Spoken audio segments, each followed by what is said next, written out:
Mesdames et messieurs, bonjour et bienvenue sur votre chaîne d'information en temps réel, l'actualité en Afrique et dans le monde en continu. Vous informer est notre mission car l'information vous place au sommet du monde. Alors si vous êtes nouveau, abonnez-vous et cliquez aussi sur la petite cloche de notification pour ne plus rien manquer, cela étant fait c'est parti. Mali.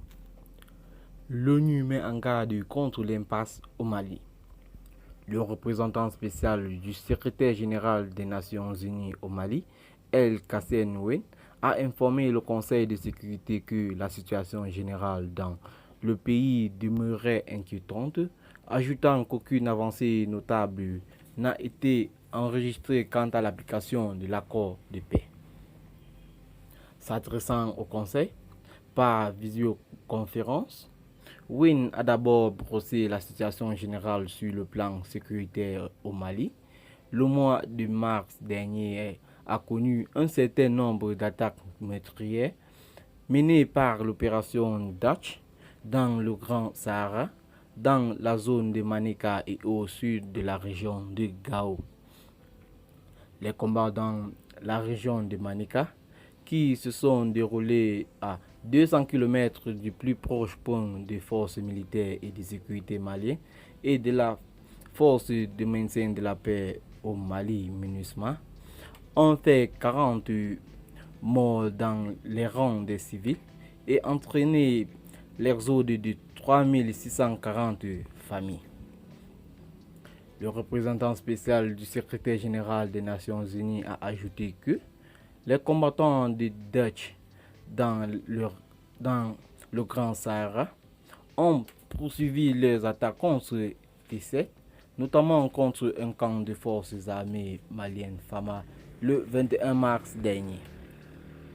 Face à ces défis, a dit Win, il est nécessaire de préserver le niveau des capacités de nos forces et il est tout aussi important de mettre en place des réponses appropriées aux défis de notre capacité insuffisante ainsi qu'aux contraintes des pays fournissant des troupes ou des unités de police.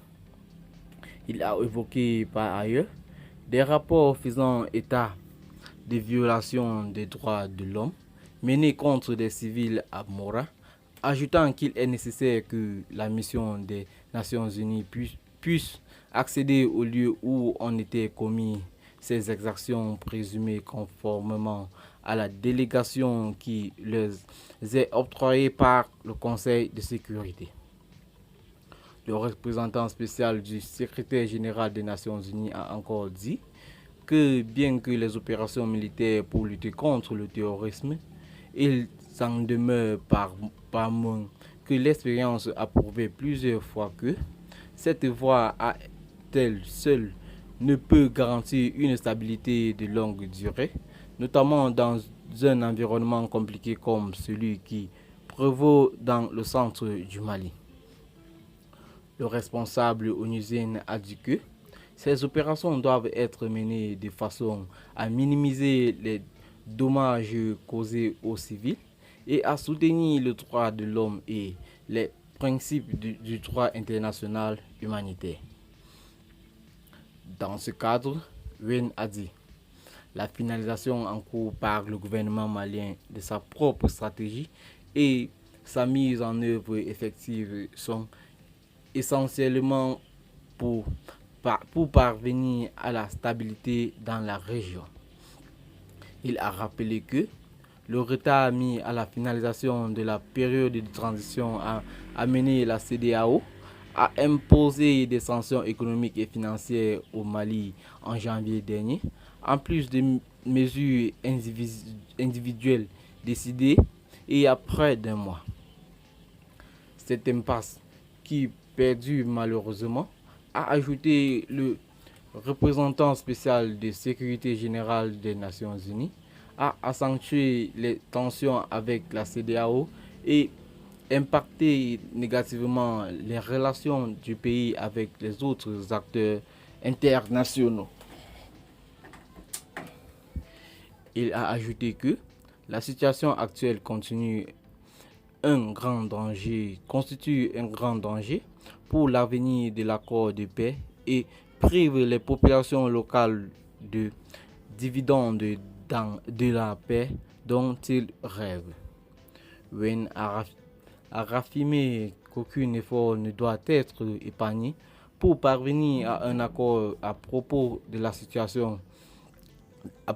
transition, ce qui permettra non seulement de lever les sanctions, une mesure essentielle compte tenu de la situation humanitaire actuelle, mais aussi de créer un environnement plus propice à la poursuite des autres opérations essentielles pour la stabilisation du pays.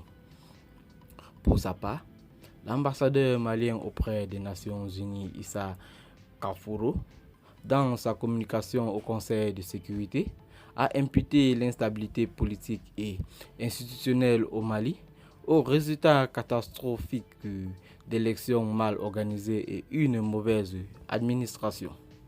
C'est pourquoi, a-t-il dit, le gouvernement de transition s'attelle à mettre en place des réformes essentielles afin de stabiliser les institutions et assurer aux Maliens un avenir meilleur.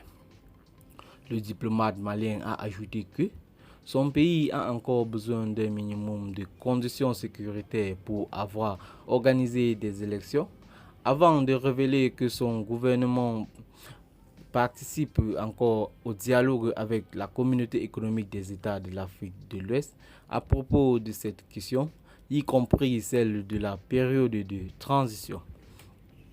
L'ambassadeur malien a enfin ajouté que son pays demandait la levée immédiate des sanctions injustes, illégales et inhumaines imposées par la CEDEAO et le Bureau des Nations Unies en Afrique de l'Ouest.